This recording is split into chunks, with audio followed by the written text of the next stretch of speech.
Bienvenidos, figuras, a un nuevo episodio de su podcast Play Sports Podcast. En esta ocasión, en este episodio, vamos a platicar con uno de los psicólogos deportivos más importantes de Estados Unidos y de Europa. Tiene más de 20 años de experiencia en este ramo. Fue psicólogo deportivo de la selección británica de golf y rugby. Fue jugador profesional de golf. Creó el libro Soccer Tough, que Gary Bell dijo que fue el libro que cambió su vida. Él es Daniel Abraham. Daniel, thank you for being with us today. Thank you so much. It's a real honor to be speaking with you. So, I googled your name. Okay. You were a pro golfer? Yes. How many years? Oh, wow. So I was a professional golfer. I was a playing professional around 1997. I'm getting old now, aren't I? 1997 to about 2000, 2001.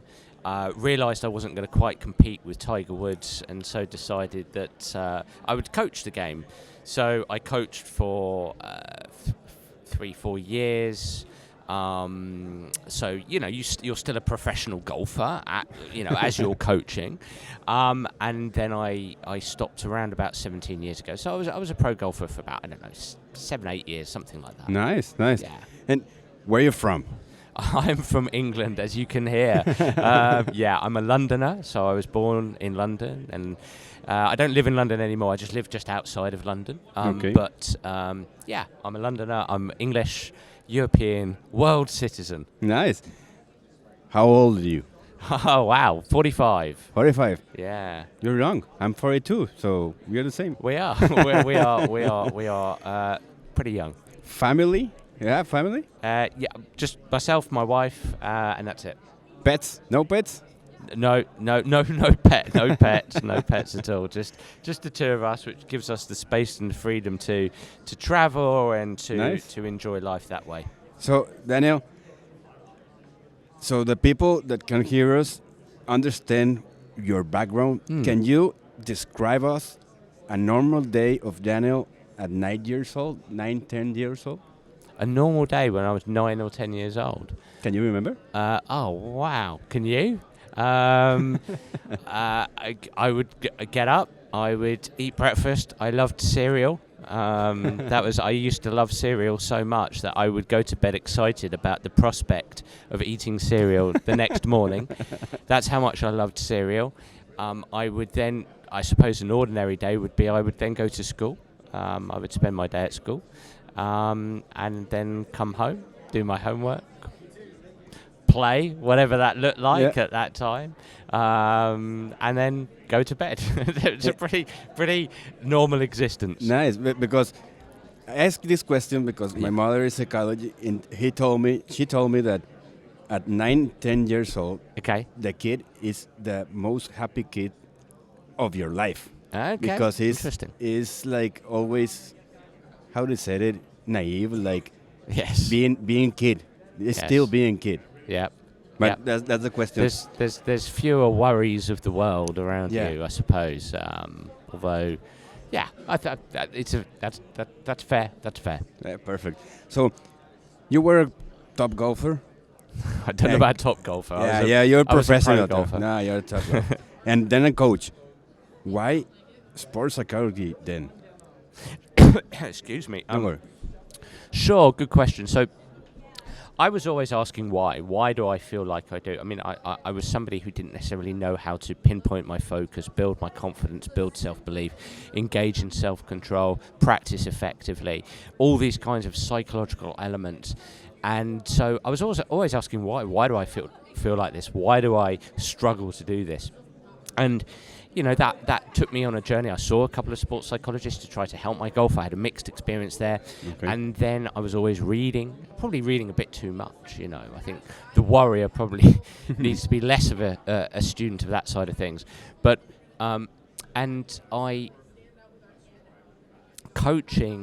the experience of coaching helped me to fall in love a little bit more with the psychological side of things, the psychosocial side of things.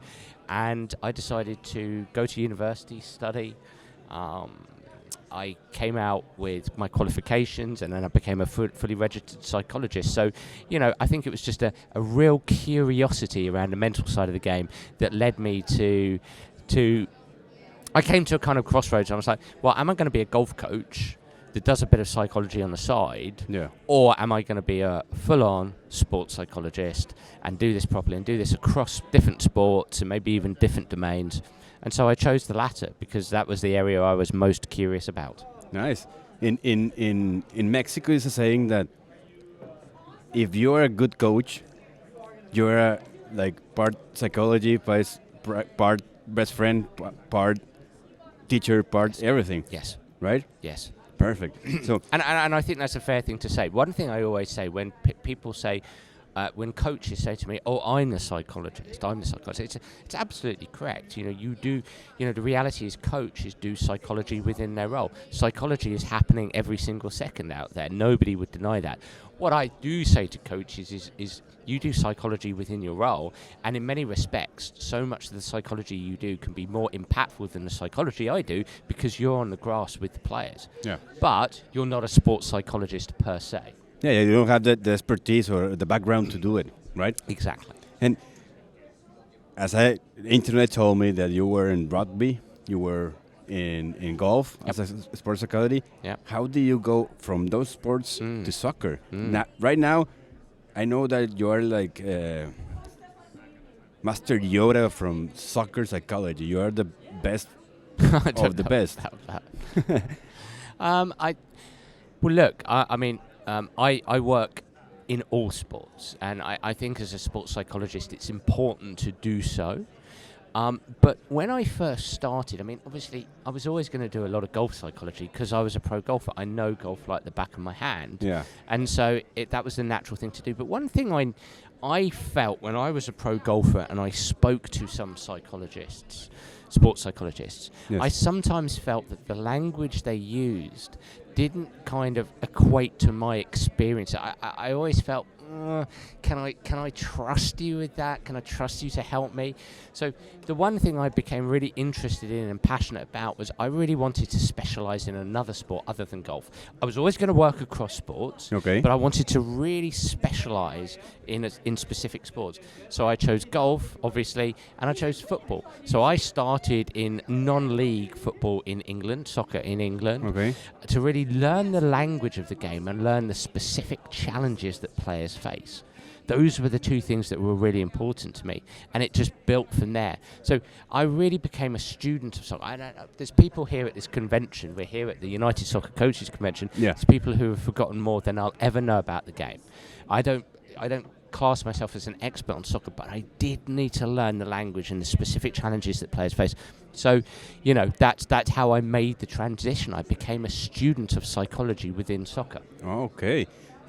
And why soccer? Why did you choose soccer? Because I'm an Englishman and I love soccer. Our national team has given us a roller coaster ride over the years, much as the Mexican national team has given you guys a roller coaster ride over the years. We're right? very bad right now. But I was a Spurs, Tottenham Hotspur supporter growing up, and as a 45-year-old, and we now know my age, the late 80s and through the 90s, that was a pretty painful time to be a Spurs supporter because they were pretty inconsistent. Yeah. It's got better over the years, but I just loved football, and I just thought, you know what, I really want to work in this area. I've got a real passion to work in this area, so that's why I chose it. And right now, what do you doing in soccer? What is your role right now? So I have multiple hats. So number one, I'm a consultant. So I work with Feyenoord, which is a Dutch team in the top Dutch division. They're currently top of the Eredivisie, holding off Ajax and PSV. They're at the top. Okay. So I work with Feyenoord. I work with a league. The last Premier League club I worked with was a couple of years ago, just before lockdown, the COVID scenario. I was with AFC Bournemouth. I've had a contract with half a dozen Premier League clubs over the years, so I've worked with plenty of Premier League clubs. But I work with a League One club, which English football goes Premier League, Championship, League One, League Two. So I'm working half a day a week with the League One side. I'm always working with always between half a dozen to a dozen individual players from the Premier League and English Championship at any given time. I work with multiple players around the world. I globally at the moment, from an American perspective, my online academy supports a number of high schools, clubs and colleges. We've just finished the full season here. My online academy supported 25 college programs from Division 1 to Division 3 with mental skills work. What else? I obviously sell my books. I've written a number of books. So I'm pretty active in this area. I'm working with coaches all the time. So yeah. How percentage do you dedicate your time to soccer? Is full time soccer? Yeah, golf is on the side. No, very difficult to break it down. I mean, I also work in esports as well.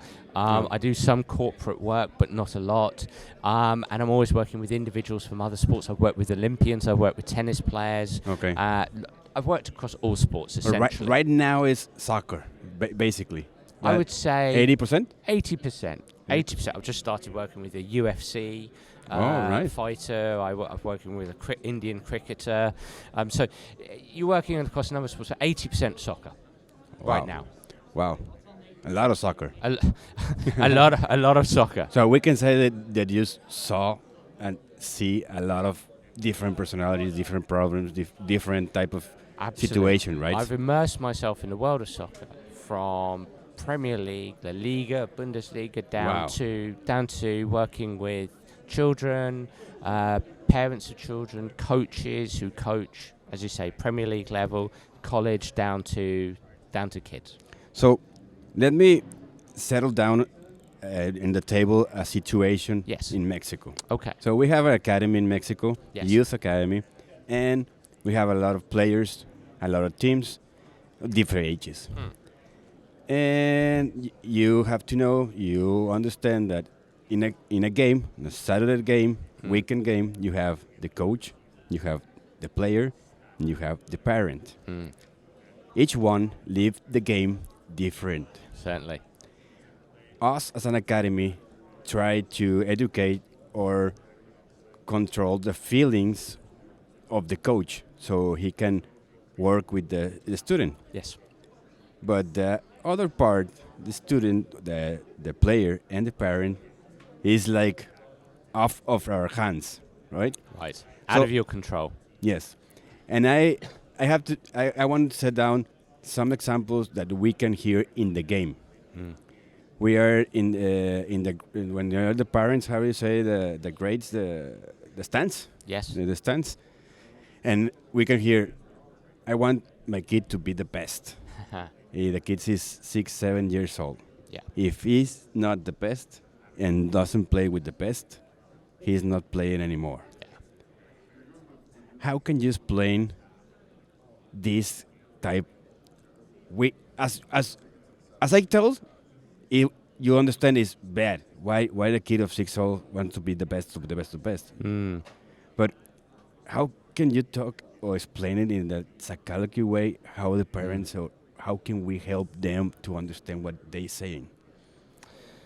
Well, look, I mean, I think this is quite a complex landscape. I think the first thing I'd like to say is that I don't think parents do anything. Parents behave out of love for their child. I think that's really important to recognise. You know, it's just helping parents understand what is the most appropriate environment for their child to enjoy soccer, fall in love with the game, give them the best chance to be lifelong participants in the game. Yes. And learn the game. So learn the game as effectively as possible over time, and then over time learn how to compete. I think what we've got to do is try to step away. Emotion is always going to be involved, but step away as emotionally, it's cut back the emotion and look at this as intelligently as we possibly can. And so what we want is for our child to enjoy it. 6, 7, 8 years old, 9 years old. In my opinion, this is a time for participation, to nurture a love for a game, an enjoyment of the game, a curiosity of the game, not necessarily to learn how to win, for example, or learn mental toughness or mental skills. Even it's not. It's a time for young people to be introduced to the different aspects of the game in as healthy and as safe a manner as is possible. Now, my reasoning here is severalfold. Yes. Firstly, what we know from research and what we know from experience is that early seriousness, so let's think about that term, early, as in child, seriousness, to be overly serious about a thing, about something, maybe a specific thing, in this case soccer, can be to the detriment not only of their game but their participation in the game. They can lose their love of the game if they're constantly stressed and anxious and worried and doubting. If a child is experiencing a parent who, that parent out of love, is saying, at a basic level, you've got to perform well. You've got to perform well. You've said you want to be a professional player because you watch the TV and you love these heroes and you want to go and play at Old Trafford one day at Manchester United and follow Hernandez and I think if as an adult we then impose. We impose a sense of adultification, how an adult goes about elite sports. We impose that on a child, then we are going to turn up the volume of anxiety. We are going to turn up the volume of doubt. Let a child dream about playing for Manchester United. Allow them to have that, but just keep your arm's length, keep things at an arm's length, and allow them to go and have fun. Just let them enjoy it and let them learn from their coaches. If they're coming home and saying, I want to be at Manchester United, I love soccer, I want to be at that's okay, that's fine. Allow them to have that dream, but you don't necessarily need to impose adult values on a child or adult behaviours on a child just because they want to one day be a professional footballer. Allow them to dream and participate as a child.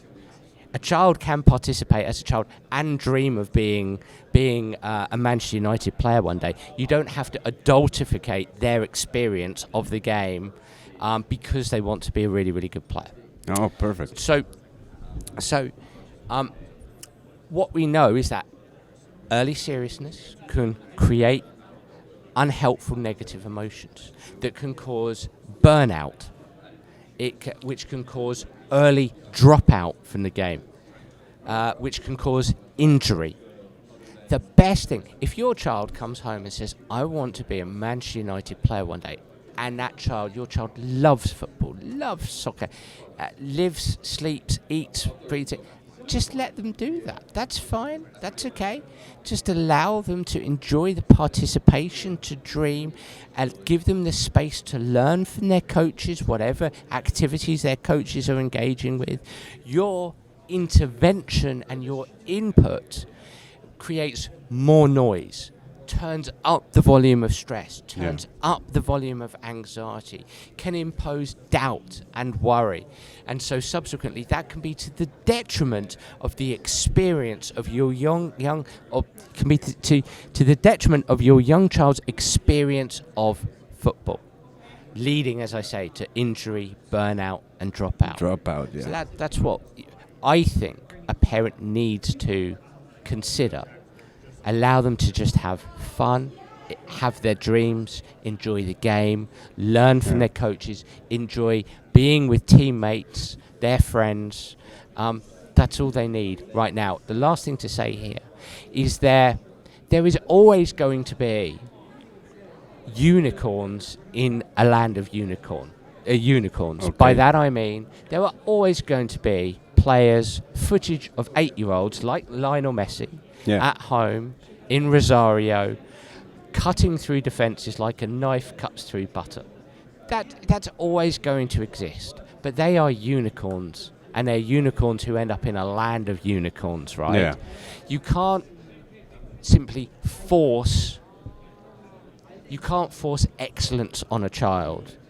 You can't make it happen. You can help somebody have an environment that over time might be conducive to loving the game, developing the game, Yes. and ending up at a higher level. You can create an environment that nurtures that over time. But there is the research evidence gives us very little confidence that just because you're great at 6, 7, 8, 9 years old, just because you're the best in the team then, doesn't mean you are going to go on and have some kind of stellar career in the game. Yeah. There's very little evidence to suggest a correlation between the two. Allow your 7, 8, 9, 10-year-old to love the game. If they love going outside and doing keepy-uppies and having a ball and a wall, brilliant, awesome. But don't force that on your child, because you're only going to turn them off the game. And if you don't turn them off the game in the short term, you probably will in the mid to long term. And if you don't turn them off the game, you are simply going to make their experience of the game bordering on negative emotion and miserable some of the time. Yeah. What you have told us, it happens right now. I have to set out another example. One of our students, I don't know, 8 years old, wants to train with the best. And he told the father... What, the best 8-year-olds? Yeah. Okay. So the best year of our academy. Yeah. I want to be with the best. Yeah. And the mother called us. Please put my son in the best team. And I tell her, which is the best team? Over your eyes, or the eyes of the kid, or the eyes of the coach? Yeah.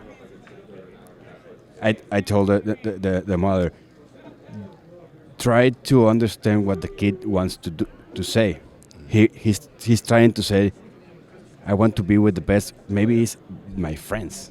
Yes. Maybe it's another thing. That's the way you are telling us that the parent pushed to think like them, right? Very possibly, very probably. It's children aren't mini adults, and if your lens of the world is from an adult's lens, I would suggest you stand back and give your child the opportunity to express what they want in their world. It's as much their game as it is anybody else's.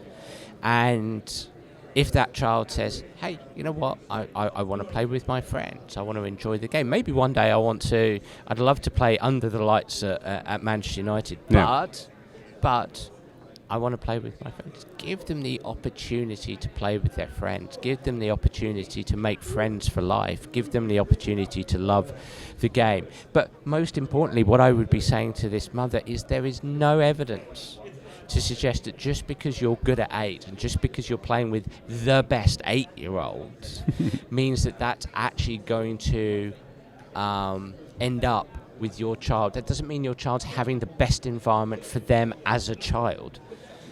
As a child, probably the optimal environment for them is one that is participative. There is enjoyment. There is being with friends. There are probably many challenges that they love striving to accomplish within their coaching sessions. Yes. Kids love to learn in a low-pressure environment. Kids love to be with their mates in a low-pressure environment. And actually, the irony or the paradox or whatever the right word is, it's in these low-pressure environments, it's in these environments with their friends, it's in these environments with positive emotion that actually the best learning takes place. Wow. And actually are the environments that actually give young people a better opportunity to stay in the game, to keep learning, and subsequently, possibly ends up with them being pretty good at the game. And that might be for Manchester United. But the more we apply pressure on an 8-year-old, the further away we're taking them from ever playing at Manchester United. And so this, it's another question in Mexico. Here in the States, and maybe in Europe, I don't know, youth soccer doesn't keep scores. Okay. In Mexico is you have to keep scores. Okay. I have to teach my kid that they won, they lost, and they have to understand. On your point of view and your expertise, what do you think about that? Which will be the best? Why do you have to teach an 8-year-old some kind of winning and losing binary life lesson? An 8-year-old is an 8-year-old. An 8-year-old. Why do we have to use football as a platform for teaching these life lessons? They can teach us these life lessons. Football can teach us lots of things.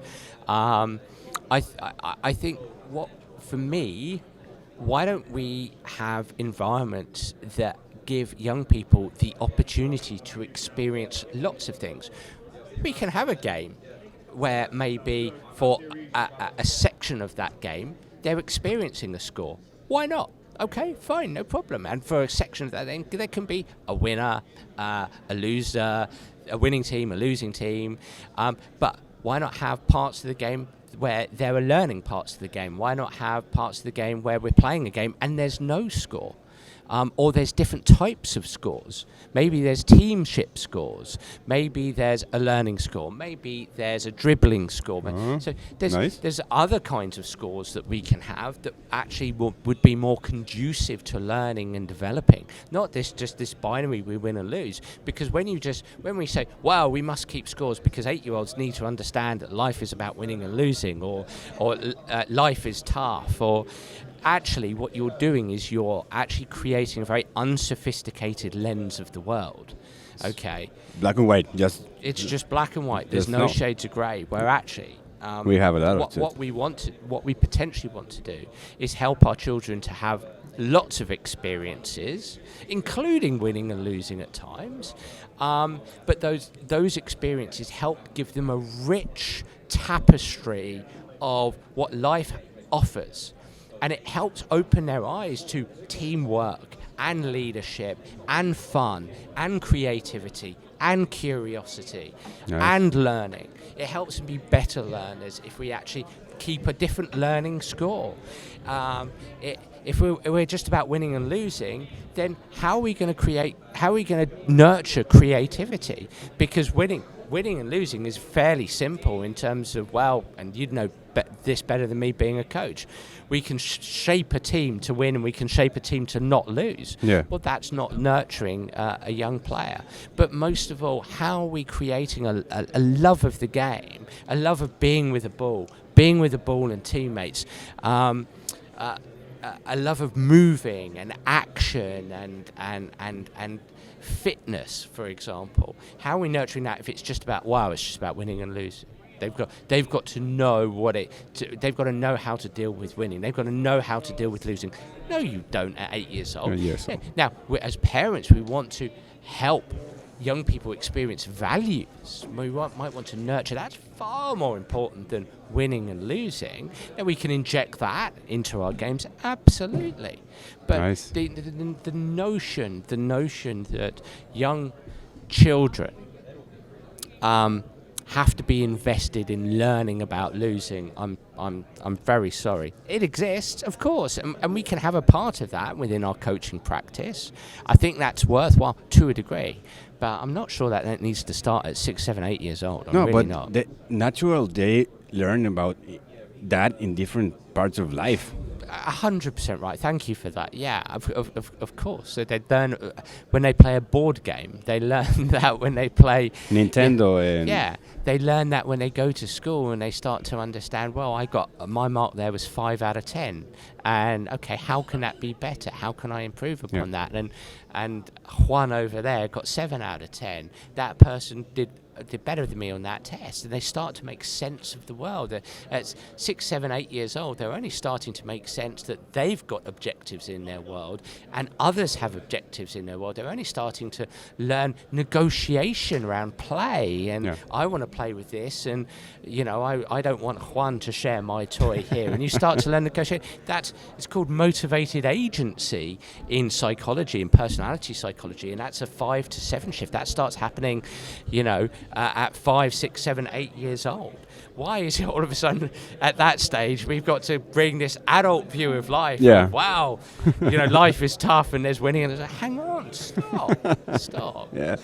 So I'm gonna step up the ladder of age, all the way to high school.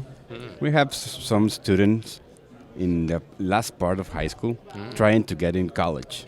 Yes. I see a lot of behavior that you are telling me, like burnout, a lot of that. With all your expertise, I know you work with SRUSA and you talk with a lot of students. Can you give us the major things that you saw or see in these kids that maybe they can hear you and maybe they can understand and work on themselves? Yeah. It's a big question because there's so many directions I can go. So it's a challenging one to answer in simple tones, but... Okay. In simple terms, but what I would say is a lot of burnout happens as a consequence of overthinking or thinking too much about your game. Trying too hard. I'm passionate about players having a framework to the mental side of their game. So you talked about my work with SRUSA. I have an online academy that introduces young players to simple mental skills.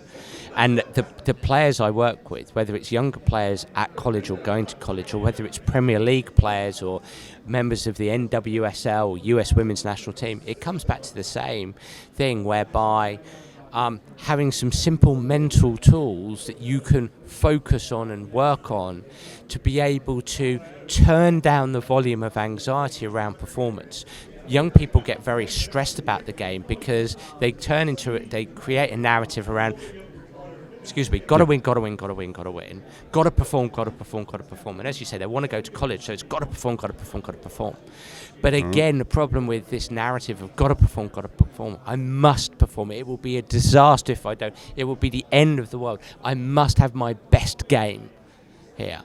That kind of narrative, actually, again, we come back to that narrative drives experiences of stress and worry and doubt and fear. And I try to help young people turn down the volume of that by saying, it's not that I must perform, I'd like to have my best possible performance.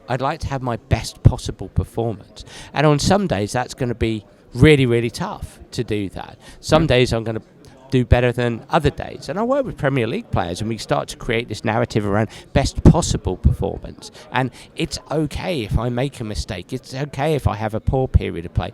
I accept that, but I just want to have my best possible performance.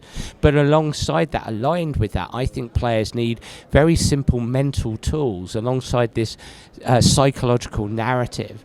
So a simple mental tool might be like my tool of a game face, for example, where I help players think about themselves at their best.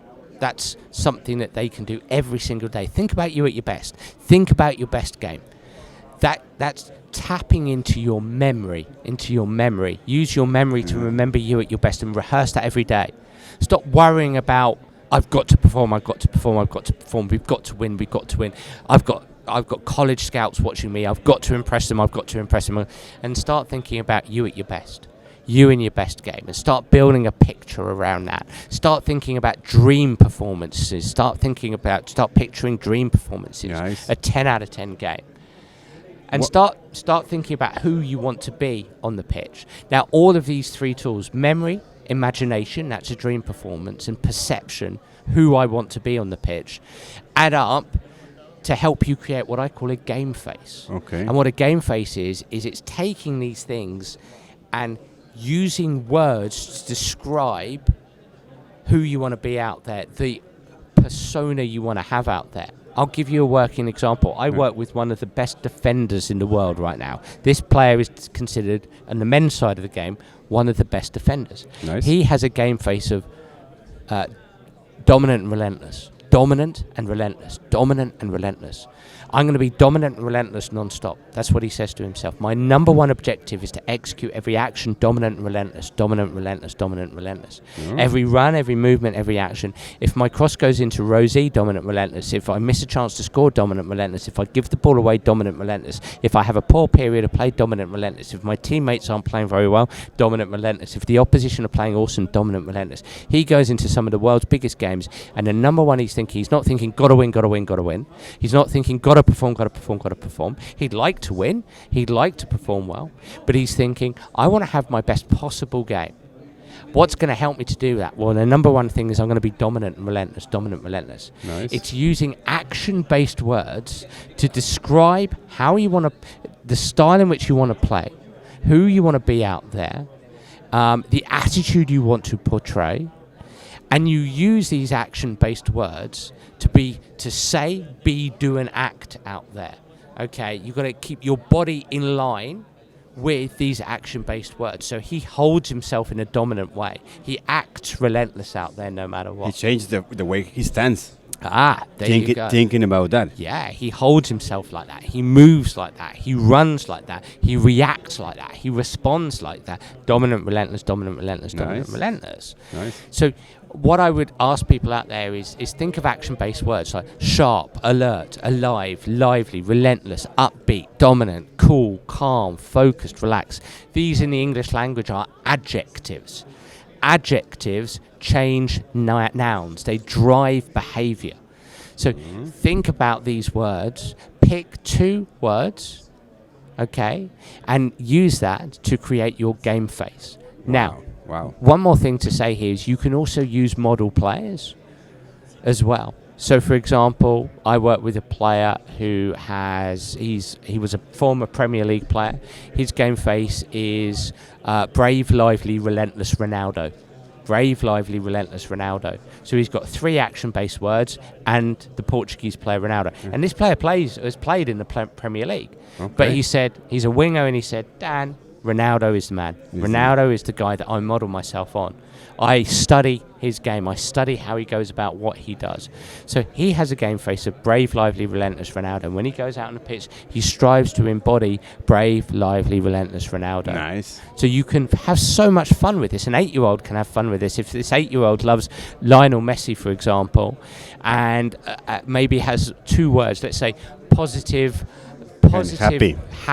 Positive, happy, Messi. Positive, happy. Show me positive. As a coach, you can stand by the side of the pitch. Show me positive, happy Messi. Show me positive, happy Messi.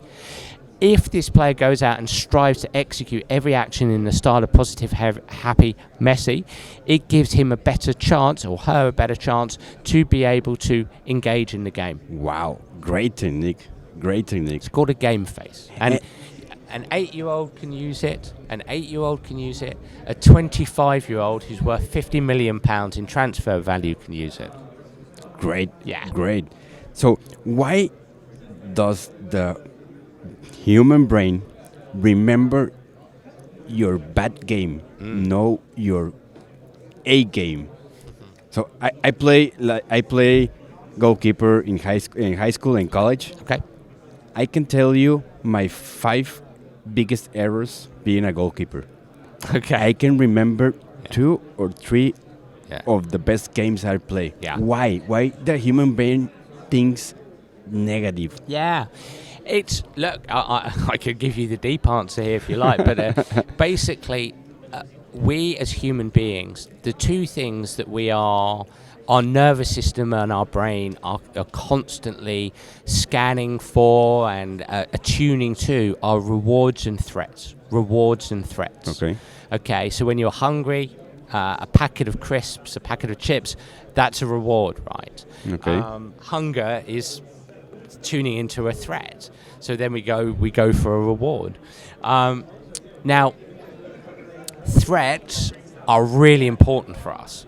We wouldn't have survived as a species if we didn't attune to threats.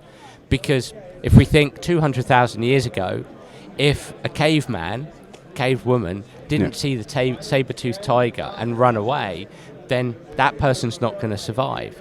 So within us, what's evolved is that threats are very high with their volume. We have to attune to threats because we have to look around our world and be able to see what we don't want to engage with, what we want to avoid, essentially. Like natural. Yeah.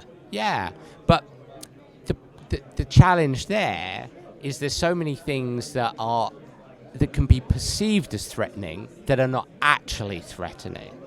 Like losing a game.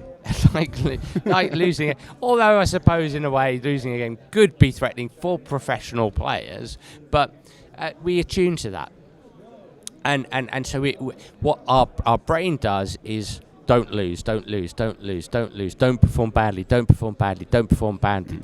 and then what our brain then does is fires pictures of the kind of things that tends to happen when we perform badly, when we perhaps lose. Those are that it's kind of attuning to those threats. So it's, as a goalkeeper, it's like, don't drop the ball, don't mishandle it, don't have flat footwork and stuff like that. And so that's what our brain is doing, is going, we want to survive, we want to do well. And it's going, okay, so as a consequence, don't do these things. It's flashing up all of these images. Wow. And so for me, what we want to do is respond to that. We want to purposefully and intentionally,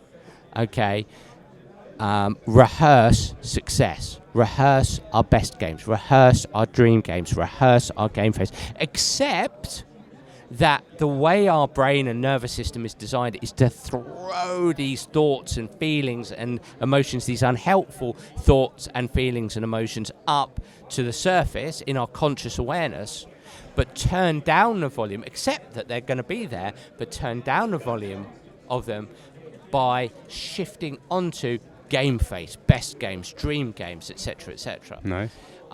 That's so important to do. Perfect. Yeah. Thank you. Yeah, that's amazing. Okay. So, to close our talk, we're gonna end with a little game, Q&A game. Cool. Okay. You have to tell me the first thing comes to your mind. Oh wow. Okay. The past of Daniel. Golf. The present of Daniel. My wife Heidi. The future of Daniel. Fun. Your mentor. My mentor. Oh wow. I have so many, and that's the problem. You want the first thing that comes into my head. Everybody. Nice. Your inspiration. My inspiration. Yes. Helping others. I don't know if you see a TV commercial is new when Peyton Manning and David Beckham discuss it is football or soccer. For you, what is? It's football. Pelé o Maradona? Maradona. Messi o Cristiano? Messi. The best goalkeeper of all time? Gordon Banks. If you are a pro soccer player right now, which team do you would like to play? Every place in the world.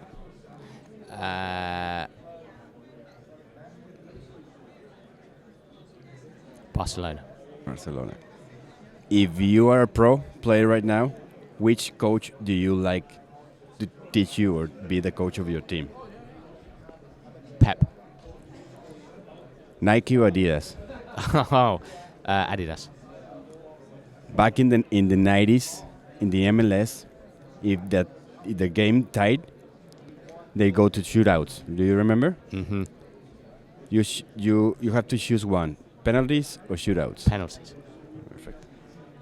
You are in the final of the World Cup. You have to choose one of these two. One, the game 1-0, or one in penalty shots.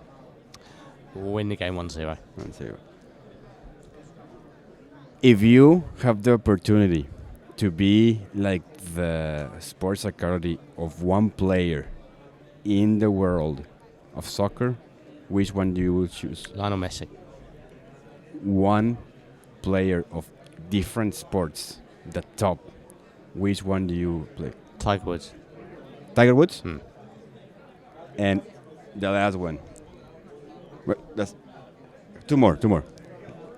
If you can choose to talk with a CEO of a big company, which company you will choose?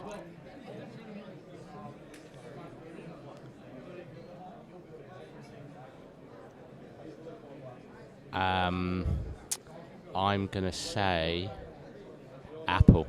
Apple. Nice. So the last question, you have to choose one. A student athlete or professional soccer player? Is there no context here? Yeah. Professional soccer player. Perfect. For the last thing, in every episode, we ask or imitate that give us a phrase that can represent yourself, or you can use a lot with family, with clients, in your web page, or you can give it here to last through eternity, that we can remember you. A phrase about me. Do you like a coach right now told me, life is football, football is life. That's his phrase. Oh man. There's context to this. I'm jet lagged, so my brain's working very slowly here. I'm sure if I was in front of my laptop at home on a Zoom and I wasn't jet lagged, I'd give you something quite quickly. Don't worry. No. That's okay. That's all right. I'll just go for my strap line. Help it. It's rubbish. I really would like to think of something quicker, but Don't worry. helping people perform. No, perfect. Yeah. Perfect. So, Daniel, thank you for your time. It was amazing. I've enjoyed it. It was like eye-opening for me right now as a coach in Monterrey. I'm eager to learn about sports psychology. Yeah. Thank you for your tips. Thank you for your insight. Give me a minute so I can say goodbye in Spanish. But thank you a lot. It was amazing talking to you. Muchas gracias. Muchas gracias.